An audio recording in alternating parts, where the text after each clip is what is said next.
자, 오늘 새로운 아침이고요. 또 목요일 아침입니다. 사순절 기간에 있고요. 오늘도 사순절 기간에 또 합당한 또 말씀을 주셨어요. 우리 자신을 돌아볼 수 있는 말씀인데요. 마태복음 26장 14절에서 25절 말씀입니다. 기도 제목 우리 한번 따라 하십니다. 누구나 예수님을 배반하는 유다가 될 수 있음을 기억하게 하시고 유다의 길에서 돌이키게 하소서. 아멘. 우리는 보통 뉴스를 보거나 누군가가 처절한 실패를 하는 것을 보게 되면 이렇게 생각하곤 합니다. 나는 절대 저 사람처럼 되지 않을 거야. 그러면서 일종의 안도감을 느껴요. 도덕적으로 타락한 사람, 신앙을 저버린 사람을 보면서 적어도 나는 저 사람 정도는 아니지 라고 생각을 합니다. 그런데 시간이 지나 문득 내 자신의 모습을 가만히 살펴보면 내가 그토록 비판하고 경멸했던 그 모습이 내 안에서 발견되는 것을 보고 깜짝 놀랍니다. 나는 절대 돈 때문에 신앙을 팔지 않을 거야 호언장담을 했는데 막상 눈앞의 이익을 보면 갈등하는 내 자신을 바라보게 됩니다. 나는 주님을 절대 배신하지 않을 거야 라고 했지만 내 자존심이 상하는 순간 주님보다 감정이 더 중요하게 여겨질 때가 있다라는 것입니다. 왜 이런 일이 일어날까요?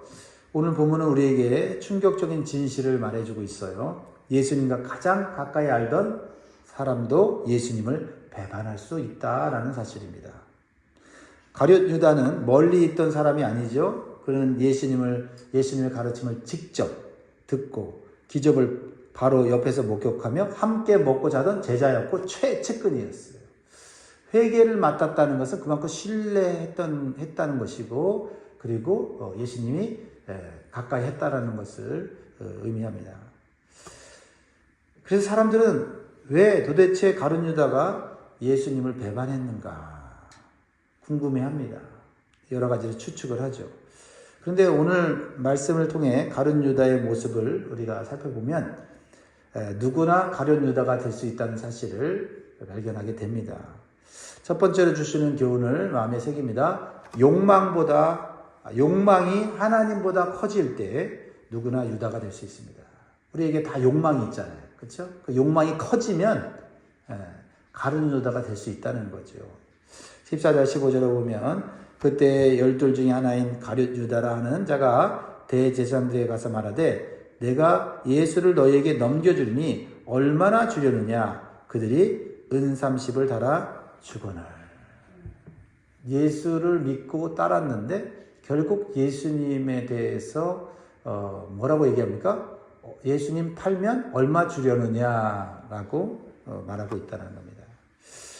흔히 가룟 유다가 예수님을 증오해서 팔았다고 생각하기 쉽습니다. 하지만 유다는 단순히 예수님 미워서 배반한 것이 아닙니다. 예수님보다 더 사랑하는 것이 생겼기 때문에 배반한 거죠. 예수님이 자기 목숨보다 귀했다면 어찌 예수님 팔 수 있습니까? 그렇죠?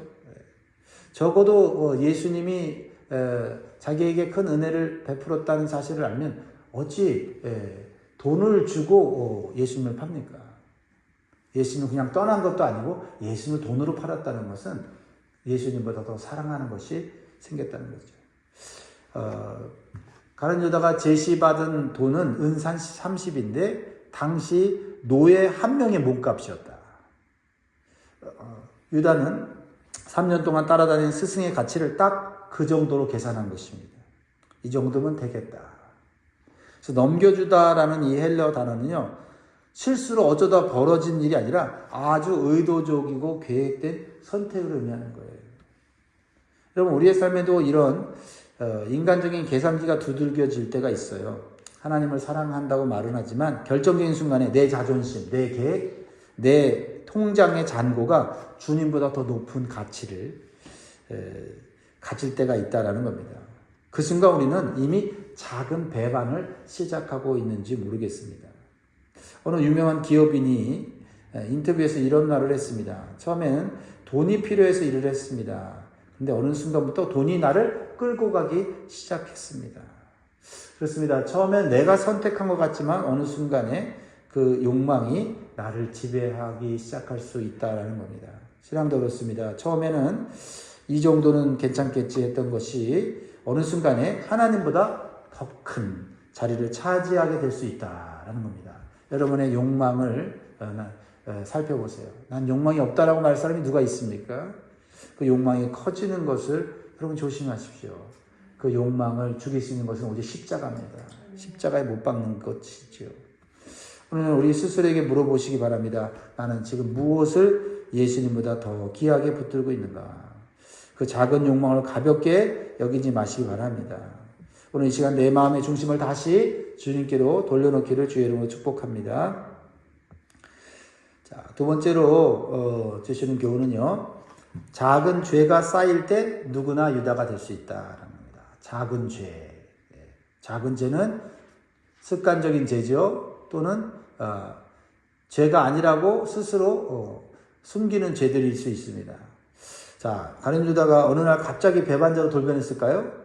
그렇지 않습니다. 요한복음 12장 6절에 보면은 그의 평소 습관을 이렇게 기록하고 있어요. 요한복음 12장 6절에 보면 이렇게 말하면 가난한 자들을 생각함이 아니요 그는 도둑이라 돈깨를 맞고 거기 넣는 것을 훔쳐가느니라. 그러니까 사람들에게 후원받은 거, 헌금 받은 거를 관리하는 사람이었어요. 회계였는데 거기서 일부를 슬쩍 했어요. 처음에는 좀 겁이 났겠죠. 근데 티가 안 나게 슬쩍 하다 보니 재미도 있고 또 그 돈으로 또 자기가 하고 싶은 일도 했을 거예요. 유다는 이미 일상 속에서 반복적인 작은 죄를 짓고 있었습니다. 조금씩 훔치고 조금씩 타협하는 습관이 생겼다는 거죠. 여러분, 작은 죄가 반복되면요, 양심이 일단 둔해지고 담대해져요. 결국 큰 죄를 짓는 것에 무감각해지는 거예요. 그러니까 흉악한 죄를 짓고 정말 큰 해를 입힌 사람을 보면서 어떻게 저럴 수 있는가라고 우리는 생각하죠. 그 결과를 보고. 근데 그 사람의 시작은 작은 죄로부터 시작된 겁니다. 우리 신앙도 그렇습니다. 이 정도는 괜찮겠지. 예배 한번 빠지면 괜찮겠지. 기도 한번 안 하면 괜찮겠지. 그게 그 한 번이 점점 두 번, 세 번이 되고 우리의 영적인 감각을 무감각하게 만든다라는 것입니다. 그러다 보면 뭐 교회 안 나오는 거, 예배 안 드리는 거, 봉사하지 않는 거, 이거 그렇게 중요하게 느껴지지가 않는 거죠. 대화를 해보면 어떻게 저런 생각을 할까? 예전에는 저런 생각 안 했는데 어떻게 저런 생각을 할까? 하는 분들이 있지 않습니까? 그렇죠? 왜 그래요? 그것은 그분이 영적 감각이 떨어진 거예요. 양심이 무뎌진 겁니다. 그래서 우리는 계속 우리의 마음과 양심을 관리해야 돼요. 그래서 작은 타협들이 점점 세상을 사랑하게 만들고 예수님에 대한 사랑, 예수님에 대한 가치를 잃어버리게 하는 거죠. 그래서 요한일서 2장 15절에 16절에 이렇게 우리에게 경고하고 있잖아요. 이 세상이나 세상에 있는 것들을 사랑하지 말라. 누구든지 세상을 사랑하면 아버지의 사랑이 그 안에 있지 아니하니. 세상을 사랑하면 아버지, 하나님을 향한 사랑은 사라지는 거예요. 둘 다 동시에 있을 수는 없어요. 댐이 무너질 때는 거대한 폭발로 시작되지 않습니다. 아주 작은 균열, 아주 작은 이 구멍에서 시작이 되는 것이지요. 사람들은 그 작은 금을 보면서 이 정도는 괜찮겠지라고 생각을 합니다. 근데 그 틈으로 자꾸 물이 스며들게 되고 자꾸 작은 그 금을 자꾸 이렇게 자극을 주면 어느 순간에 그것이 큰 구멍이 되고 터지는 것입니다. 그렇습니다. 우리의 신앙은 똑같습니다. 작은 타협이 그걸로 끝나지 않고 커진다는 거죠. 사랑하는 성도 여러분, 지금 여러분이 반복하고 있는 작은 타협은 무엇입니까? 여러분이 지금 인식하지 못하는 것일 수도 있다는 생각이 들어요. 그렇죠? 남들은 모르지만 또 나만 아는 은밀한 습관일 수도 있고요. 그 작은 구멍을 오늘 막아버리시기 바랍니다. 하나님 앞에서 민감한 마음을 회복하면 좋겠어요. 하나님, 내 틈이 있습니까? 내 안에 금이 있습니까? 내가 그냥 개짱깨치 하고 내 손으로 막아버리는 구멍이 있습니까?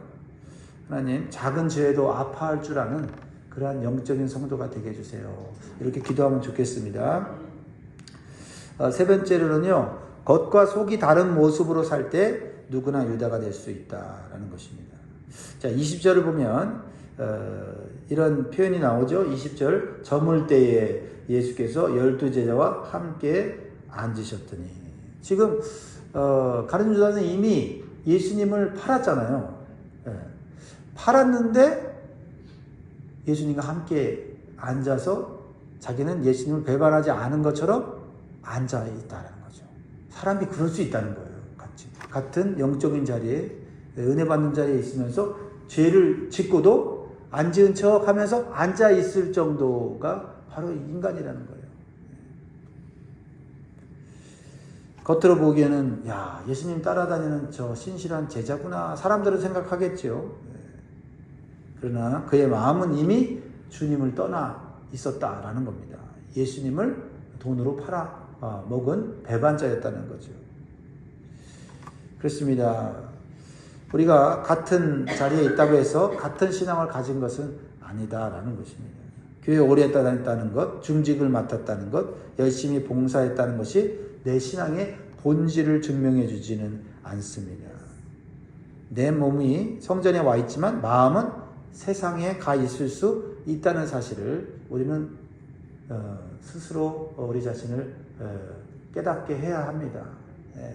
그렇죠? 믿음이 있다고 하는 것은 무엇입니까? 아, 내가 지금 마음이 갈라져 있구나. 이 마음을 빨리 하나로 주님께로 향해야 되겠다. 이게 믿음이 있는 거지. 믿음이 있다고 해서 세상이 들어오지 않는 것은 아니다. 유혹이 들어오지 않는 것은 아니다. 그렇죠? 믿음이 있는 사람도 유혹이 들어오고 세상에 좋은 것들이 들어오고, 그렇죠? 우리의 마음을 흔들어 놓는 그런 시험이 있어요. 근데 믿음이 없는 사람들은 세상으로 나가고 시험에 넘어지고 세상 걸 사랑하지만, 믿음 있는 사람들은 고민하는 거죠. 갈등하는 거죠. 이러면 안 되지 하고 말씀을 붙잡는 거예요.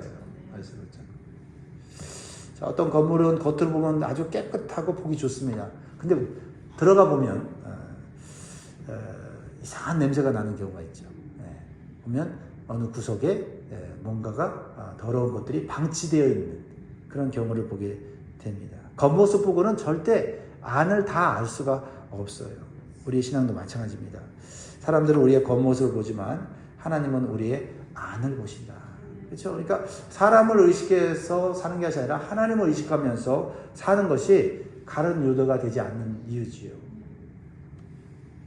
그렇습니다. 신앙은 형식보다 중요한 것이 마음의 중심이다. 중심. 우리 중심을 지켜야 됩니다. 중심을. 단순히 예수님과 가까이 있다, 교회 가까이 있다, 이런 정도가 아니라 주님과 함께 살아가고 있는가, 주님과 함께 살아가고 있는가를 우리가 살펴볼 수 있는 한 날 되기를 주의 이름으로 축복합니다. 마지막으로 자기 확신이 영적 눈을 가릴 때 누구나 유다가 될 수 있다라는 겁니다. 자기가 자기를 속여요. 그래서 여러분, 사기치는 사람들을 보면, 사기치다 보면요, 자기 확신이 온대요. 난 사기치는 게 아니다. 나는 거짓말하는 게 아니다. 그래서 그 사람이 사기치고 거짓말하는 게 사람들이 다 믿어요. 왜냐면 그 사람 진짜 확신이 있거든요. 나는 사기치는 거 아니고 거짓말하는 게 아니고 저 사람들에게 난 좋은 일 하는 거야. 이렇게 하니까 정말 사람이 겉으로 봐서는 알 수가 없는 거지요. 자, 오늘 예수님께서 이제 십자가를 지시기 전날 제자들과 앉아서 예수님이 아주 심각한, 그렇죠? 예수님으로서는 정말 가슴 아픈 이야기를 해요. 너희 중 한 사람이 나를 팔리라 라고 하는 이 충격적인 말을 해요. 그거는 사실 가룟 유다를 향한 기회죠. 회개하고 돌아오라는.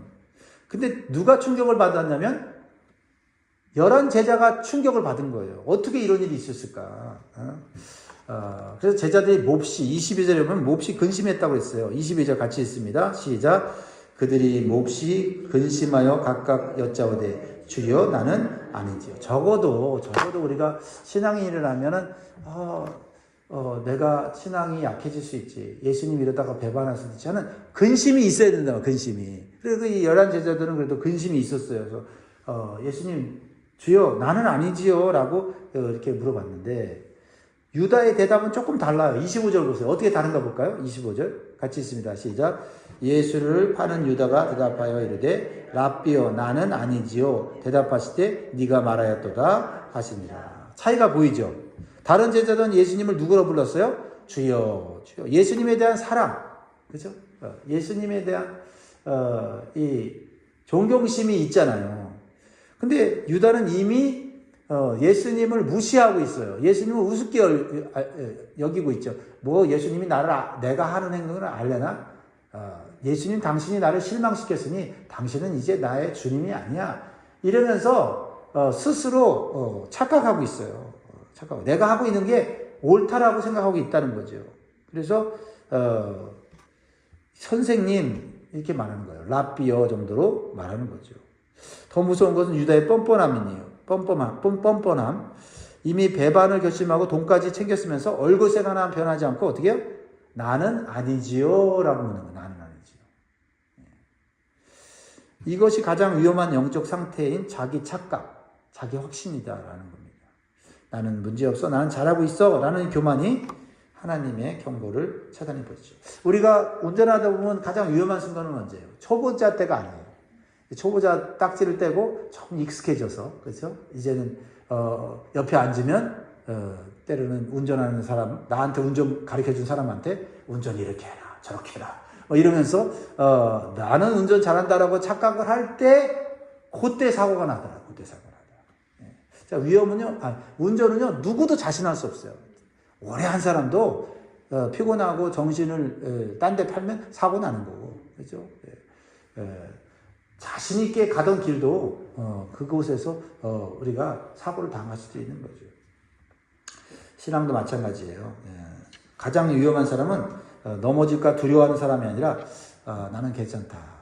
이 정도 경험과 지식이 있으면 나는 얼마든지 내 신앙을 관리할 수 있다. 이런 사람들이 무너질 수 있다는 것입니다. 여러분, 복음은요, 우리의 확신이 아니라 우리를 끝까지 붙드시는 하나님의 은혜가 우리의 구원의 근거임을 가르쳐 줘요. 그래서 우리는 나는 괜찮다가 아니라 주님이 나를 붙드셔야 산다 라는 믿음으로 살아가는 거예요. 그래서 진짜 믿음 있는 사람들은요, 기도하는 거예요. 겸손히 기도하는 거예요. 왜? 오늘도 기도하지 않으면 쓰러진다는 거예요. 근데 믿음이 없는 사람은 평안해지면 기도 안 하는 거거든요. 그런데 믿음이 있는 사람은 어떻게 해요? 기도하지 않으면 나는 한시도 살 수 없어. 이런 생각을 갖는 거예요. 사랑하는 성도 여러분, 나 자신을 너무 믿지 마십시오. 나는 절대 배반하지 않아. 라는 확신보다는 주님 저를 붙들어주지 않으면 저는 언제든지 넘어질 수 있는 연약한 존재입니다. 라는 고백이 우리를 살리는 줄 믿습니다. 말씀을 맺겠습니다. 사랑하는 성도 여러분, 우리는 유다가 특별한 괴물이 아니라는 것을 알아야 합니다. 그는 우리와 똑같은 성정을 가진 사람이에요. 그래서 이 말씀이 우리에게 두려운 경고로 다가오는 이유입니다. 누구나 유다가 될 수 있습니다. 하지만 오늘의 말씀의 결론은 절망이 아니에요. 누구나 유다가 될 수 있지만 그 끝은 달라질 수 있다. 예수님의 수제자였던 베드로를 보세요. 그도 주님을 3번이나 부인했던 죄인입니다. 다른 유다보다 죄가 적지 않습니다. 오히려 더 클 수도 있죠. 3번이나 부인했으니. 그런데 차이가 무엇입니까? 베드로는 돌이켰다라는 거예요. 돌이켰다. 자신의 연약함을 인정하고 통곡하며 주님께 다시 나아갔습니다. 오늘 바로 이 시간이, 오늘 이 말씀을 듣고 깨닫는 순간이 주님께 돌아올 시간이에요. 다시 주님 앞에 겸손히 나아가 엎드려야 돼요. 주님, 제가 주님보다 사랑했던 것들을 이제 내려놓겠습니다. 혹시라도 작은 죄라고 타협했던 것 하나님 회개합니다. 주님, 나는 연약합니다. 주님만을 의지하오니 오늘도 나를 강한 오른팔로 붙잡아 주시옵소서. 이렇게 기도하면서 오늘도 승리하시는 저와 여러분 되기를 주의 이름으로 축원드립니다. 기도하겠습니다.